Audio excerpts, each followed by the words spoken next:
Well, if you're watching this and you are a marketing communications professional or a business owner or a founder, you might have come across the word integrated marketing communications. Now, let's talk about integration for a minute because I think people get it wrong. Integration is not the achievement of any single function or a single profession or any single brilliant idea. It is a collective discipline, which is the capacity of an organization and all of its communication partners to hold a shared strategic direction and express it faithfully, distinctively, and consistently across every touch point, every channel, and every moment of the contact of the audience. That sounds simple, but it's not. Because here's the situation every marketing communications executive faces. And I'm sure business owners, you will face that as well. Multiple channels, multiple messaging, multiple teams, multiple agents, multiple everything. All of which must produce at the point of contact with a consumer. The experience of a single, coherent, purposeful brand speaking with one voice. Well, welcome to the making right here on Mad Conversations. This is where I sit with the book, The Rules of the Marketing Communications Executive. We've been running through this for the past 4 episodes. The book is written by Professor Hinson and Nettey. And if you're just joining us, I would advise that you go start from episode 1. And if you haven't yet got the book, I also advise that you get it because there's just so much more in there that I can't cover in this episode or in the whole series that we are running. And I want you to learn along. But before we get into the main episode, I want to introduce a new book by Professor Robert Hinson that he authored with the current Chief of Staff, Dr. Julius Debra. The title is Citizen Experience, a research for superior public and civil service delivery. This is what it looks like. And if you're enjoying all the lessons from the Rules of the Marketing Communications Executive, I would suggest you read this. If you've been following the news this week, it's been devastating for the people of Ghana. There's been flooding, and the government's response to the flooding has left more to be desired. Even has left a bitter taste in most people's mouths. When you tune in to your radio, when you tune in your radio in the morning, you would hear news pundits and people from different divides talking about the response from government, how either it was slow or it didn't feel relatable. The president issued a statement, the government issued a statement, but people felt that he was just lamenting rather than being pragmatic about the situation. And this is why I believe this book is relevant, The Citizen Experience. The book was born from a conviction that the public and civil service in Africa can be transformed, that the gap between what citizens experience and what they deserve is not inevitable, not permanent, and not beyond the reach of leaders who are willing to make the right decisions and build the right systems. The frustration is that this transformation keeps being promised, and the promise keeps failing to arrive. So you see, as citizens, I believe that we need to arm ourselves with this. If you know anybody in government, if you know anybody who is aspiring to be a leader of the nation, I think we all need to come to the knowledge of this. Even as citizens, if you're not in government position, you need to be able to get this, read it, and share the experience amongst ourselves. Let's be able to hold our government accountable. Thankfully, a government official in power co-authored the book. Again, his name is Dr. Julius Debra, the current Chief of Staff. Okay, let's get back to today's episode. So today we are in part 6 of the book, and it's titled Integrated Marketing Communications Strategy. There are 15 rules in this part, but I'm only covering 3, as you already know if you've been following us. I'm covering 53, 54, and 61. And these 3 answer 3 questions. Rule 53 asks, what does integration actually mean?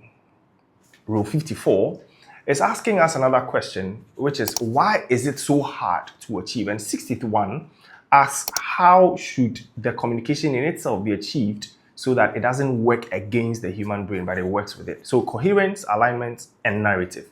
Let's get into it.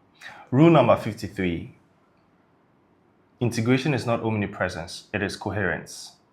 The most common misreading of integrated marketing communications in practice is that it means being everywhere simultaneously, which is activating every available channel, producing content for every platform, ensuring the brand has visible presence in every media environment the target audience might encounter. This reading produces enormous activity and, frequently, strategic incoherence. The budget is spread thin.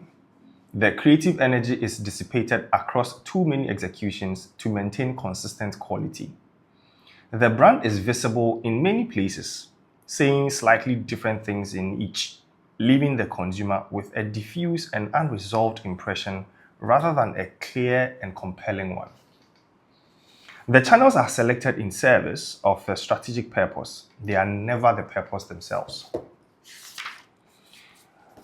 Integration is not about how many channels you activate.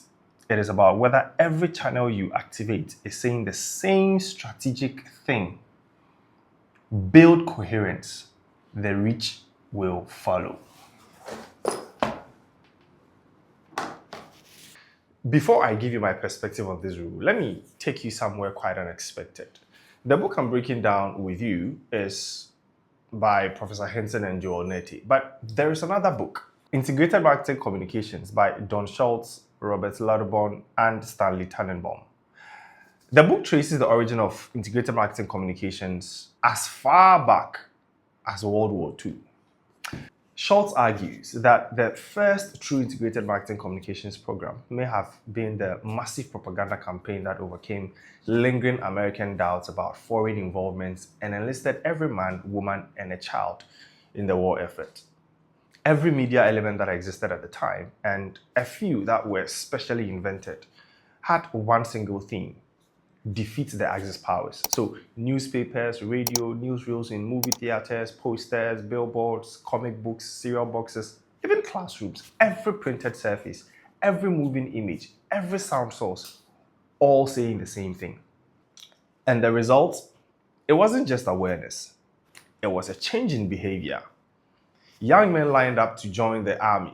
Children carved aircraft shapes for spotter training. Housewives collected cooking fats and went to work in war factories. An entire nation moved in one direction, not because the campaign was everywhere, although it was, but because everywhere it was saying the same strategic thing. And that is integration. It's not omnipresence, it is coherence. Do you get it now? That's what the book is talking about. Now, fast forward to today, and look at what we call integrated marketing in this market. You walk into a strategy session and someone says, we need a digital strategy, because they're probably a digital marketer. The other one says, oh, what's our social media strategy? Another person says, oh, we need a TikTok strategy. Oh, we need a WhatsApp strategy. And before you know it, you have 5 separate strategies for 5 separate channels, with each having its own objectives, its own tone, and its own creative direction. And it feels like it's not thorough. Because we've been told that consumers consume differently on different platforms. And they do. I do. If you post anything funny on LinkedIn, I'll probably ignore you. I'll say you don't know what you're doing. It depends on the context, though. But we all know the format is different. We agree. The attention span is different across platforms. The context in itself is different. And it's not wrong in itself to think about how each platform works differently. It's not. You should actually think about it. A 15-second TikTok is not a billboard. An Instagram story is not a press release. Understanding the mechanics of each channel is part of the job. But here is where it goes wrong. When you build separate strategy for each channel, you can lose sight of the one thing that should never change, which is the brand meaning. The expression can adapt, the format can shift, but the strategic meaning underneath all of this must be the same everywhere. And when it's not, when your digital team is saying one thing, your advertising team is saying another, and your PR is operating in its own world, and your customer service team is communicating something entirely different, the consumer doesn't experience 5 well-crafted channel strategies. They experience confusion. The book gives an example of a telco that was doing exactly this. If you read the book, you'd find out. Communicating across multiple channels with high activity. But advertising was saying one thing, digital was saying another, and service teams were saying a third. The consumer encountering these 3 incoherent signals could not form a stable brand impression. High activity had produced low impact, and when they finally established a unified positioning, which is dependable innovation, and they reoriented every channel around it, the communication had become genuinely integrated for the first time.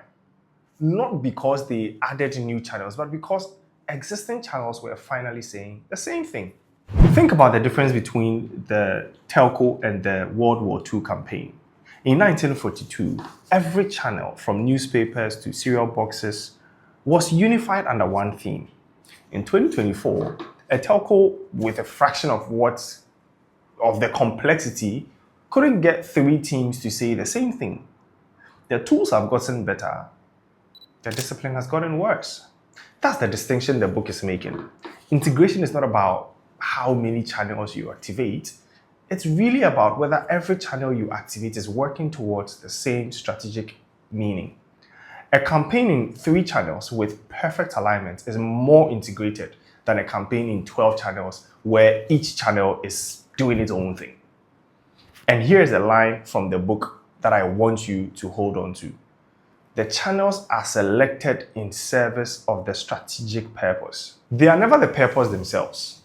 That means TikTok is not a strategy. Instagram is not a strategy. Digital is not a strategy. They are channels. The strategy is the meaning you're building. The channels are just how you deliver them.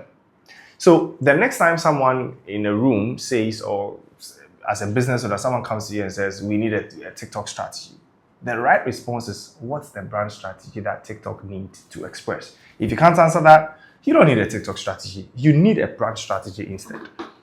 Build coherence. The reach will follow, as the book says. Now let's get into Rule 54. Rule 54. The consumer does not see your organizational chart. They see one brand. Inside most large organizations, marketing communications is a territory divided and subdivided by functional boundaries. There is an advertising team, a PR team, a digital team, a social media team, a CRM team, which is customer relationship management, and a content team. And in many cases, each of these teams has its own agency, its own budget, its own objectives, and its own definition of success. These boundaries exist for a legitimate operational reason. They produce work that, within each function's own terms, can be genuinely excellent. But the consumer sees none of this. The consumer does not encounter the advertising team's campaign and then separately encounter the digital team's campaign. They encounter the brand. They see a television spot on a Wednesday evening, scroll past a social media post on Thursday morning, receive an email on Thursday afternoon, and walk into a branch or store on Friday. They are not mentally separating these into distinct functional communication streams.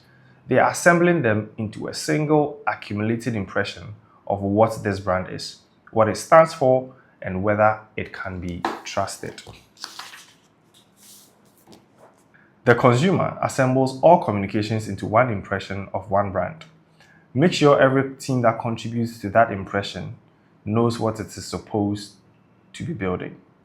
When I started working at the agency, my first real agency job, we would go for client meetings at the client's office. I don't want to name drop, but it was very prevalent. It's very prevalent in big multinational companies.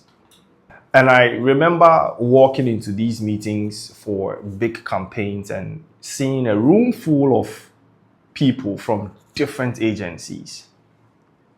At the time, my agency was handling digital. So my account manager and myself would go in there and have these meetings. You'd find another team or another agency handling BTL, another on PR, another on media buying. Each agency had their own team. Each one reported to a different person within the client's marketing department. And I want to be fair here. In my experience, the system worked. There was usually a big idea, a central strategic concept, and every agency's job was to translate that idea into their channel.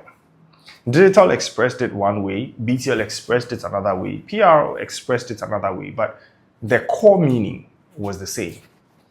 And when it worked like that, it was cohesive. The consumer received one impression because everyone was building from the same foundation. So I'm not going to stand here and say the book is describing every organization. Some do it well. Some have the discipline. Some have the leadership to hold it all together. But I've also seen what happens when it breaks. And it doesn't break because of incompetence per se. It usually breaks because of one thing: ego and politics. It happens when one agency decides that their interpretation of the big idea is better than what was agreed upon. It happens when a department head wants to put their stamp on the campaign and pushes their channel in a different direction. It happens when someone in the room says, "I understand the strategy, but for this platform, we are going to do it our way." And in that moment, which is the moment that one team prioritizes their vision over their shared meaning, the coherence fractures. And the consumer would feel the same way immediately they encounter your brand. They can't tell you what is wrong. They can't name the fragmentation, but something feels off. The brand they saw on social media doesn't feel like the brand they encountered at the activation. The tone shifted, the energy changed, the promise is slightly different, and that inconsistency, even if it's subtle, erodes trust. Because listen, as we've established throughout the whole series, the consumer is assembling every touch point into one impression. We just read it. And when the pieces don't fit, the impression doesn't hold. The book is right about the structural risk that this poses. And inside most large organizations, marketing communications is divided by functional boundaries. Advertising team, digital team, PR team, social media team, even a customer relationship management team, each with their own agency, their own budget, their own objectives. And each one is producing work that, within its function and its own terms, can be genuinely excellent. But excellence in isolation is not integration.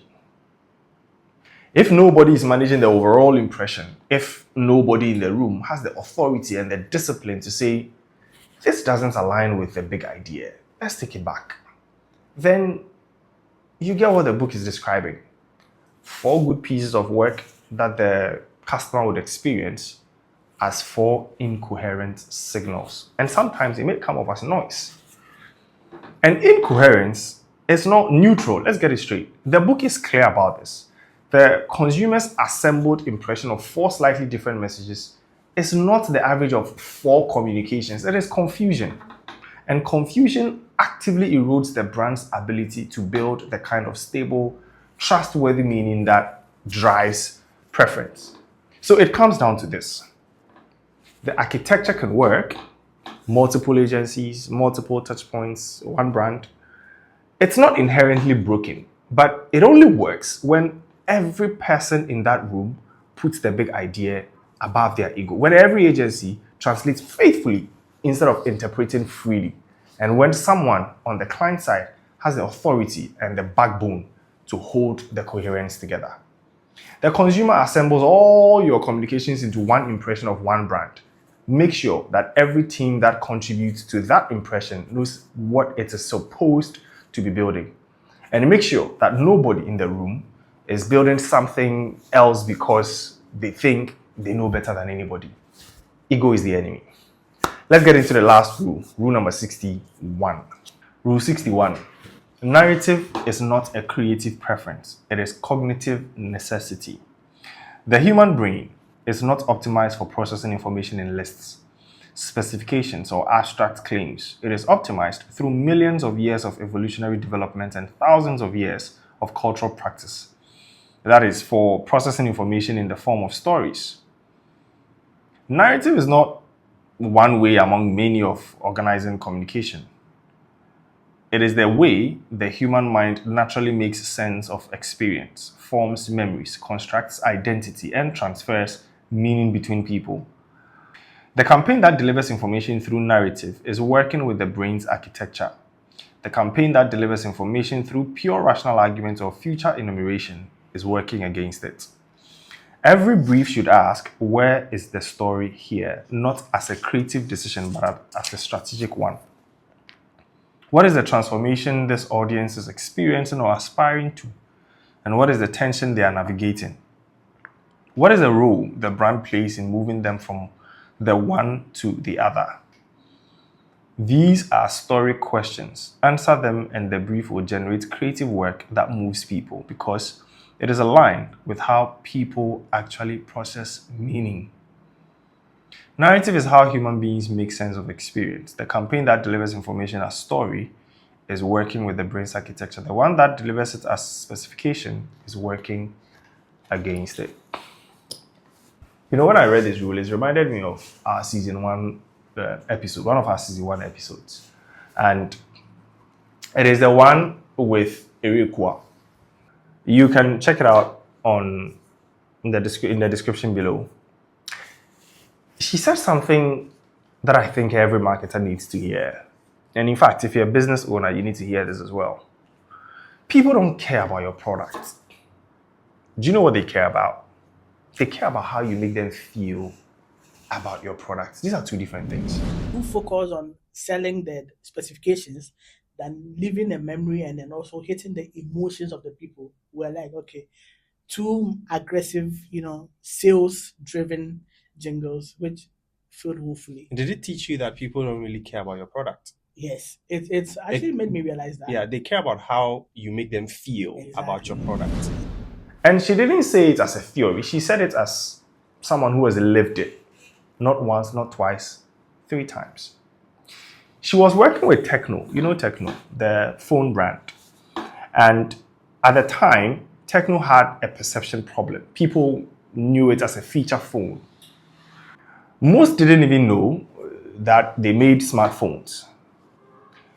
So the team's approach was logical. Let's sell the specifications because when you have an iPhone or a Samsung Galaxy, you know the specs, right?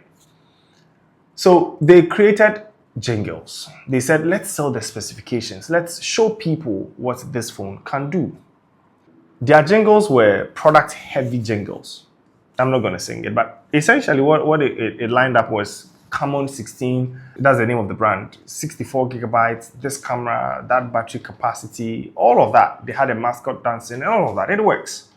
But sadly, it failed. And it didn't fail once, it failed 3 times. One of those campaigns got less than 5 participants. A brand as big as Tecno. 5. The jingles were technically accurate. Every specification was real, but nobody could remember them because they didn't care. Nobody could sing along. Nobody truly felt anything about it because the brain doesn't process a list of specifications the way marketers think it is, or it does. And that's exactly what this rule is talking about. The human brain is not optimized for processing information in lists or specifications or abstract claims. It is optimized through millions of years of evolution and thousands of years of cultural practices for processing information in the form of stories. Before we had the writing, we had stories.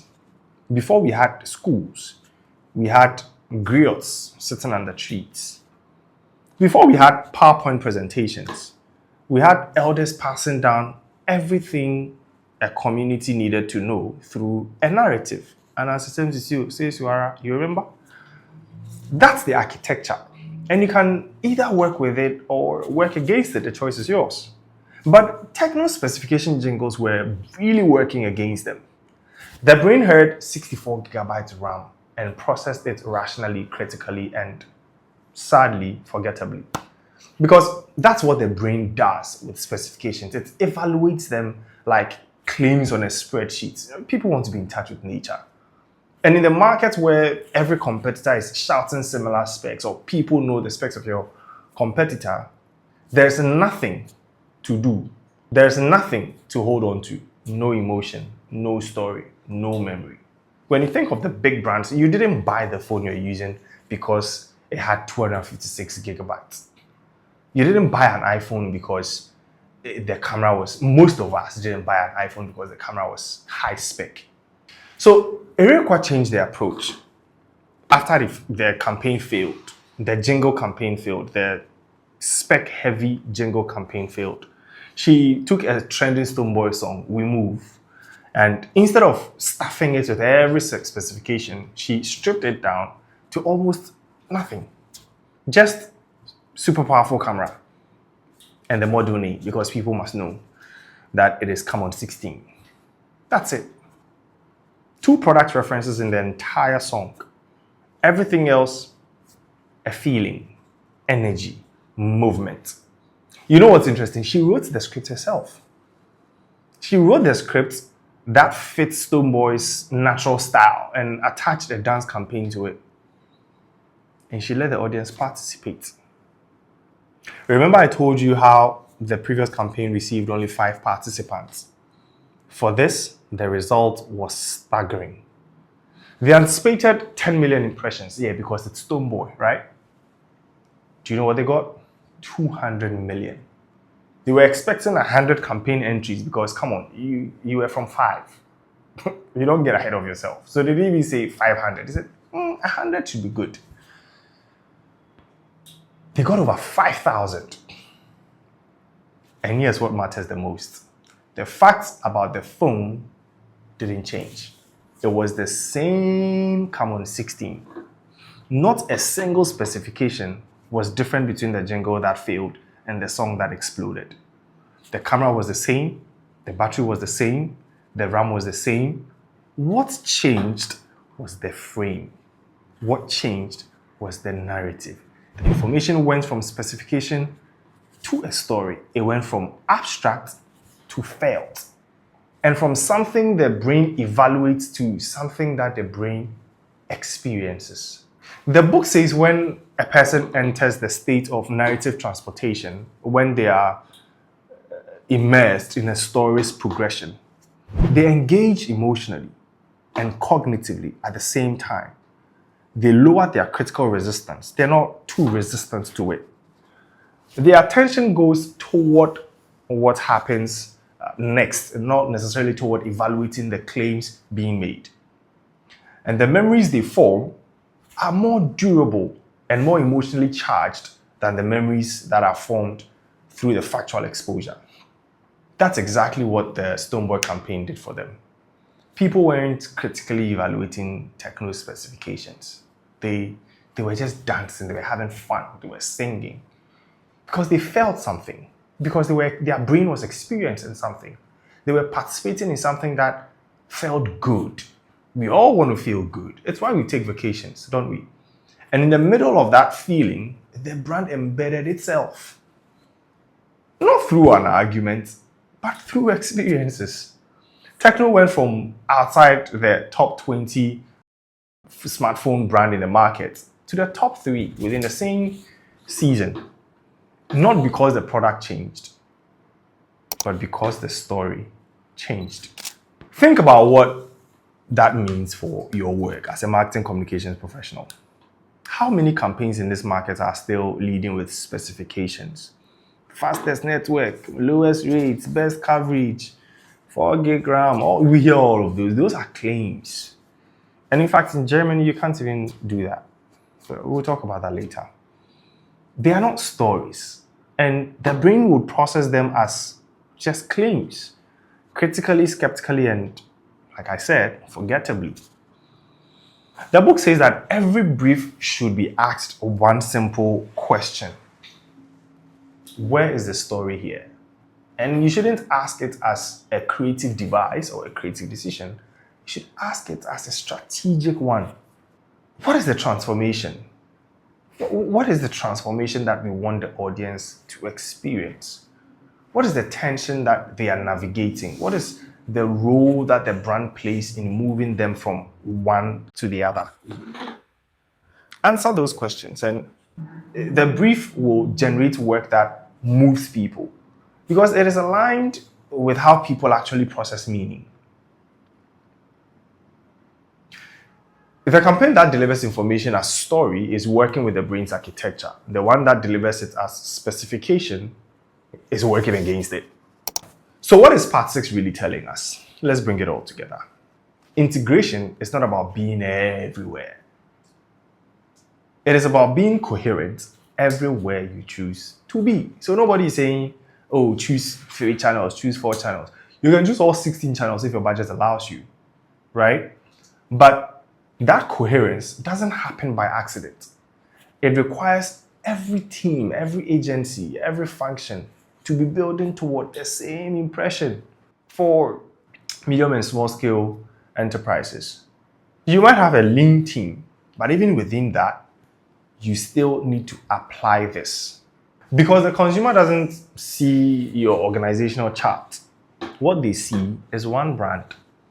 And they assemble every touch point into one judgment about whether you can be trusted. And the communication itself must work with how the brain actually processes meaning, which is through narrative and not specification. The campaign that tells a story is working with this architecture that we've established. But the one that lists features is massively working against it. Remember, one person's strength alone is not enough. Integration is a collective discipline, and the collective only works when everyone is telling the same story. So let me ask you this. If the consumer assembled every single piece of communication your brand has put out this month, or in the last month of June, the social media post, the billboard, the radio spots, the customer service call, the email, all of that, would it feel like one brand, or would it feel like 5 different teams who never talked to each other? If you're not sure, this episode just showed you why that question matters. And I need you to get the book, The Rules of the Marketing Communications Executive. It's only 200 CDs. You should be seeing it on your screen now, and it's by Joel E. Nettey and Robert Abel Hinson. The details will be in the description. There are 15 rules in this chapter. I mentioned it at the beginning. We've only discussed 3. There are 12 others that you need to discover for yourself. It's waiting for you in the book, so please go get it. So thank you for staying till this point. Share this episode, drop a comment, tell me which rule challenged you the most, and subscribe so you don't miss when the next one is coming. This has been The Making, right here on Mad Conversations, and I've been your mad friend, Abeiku. Ta-ta.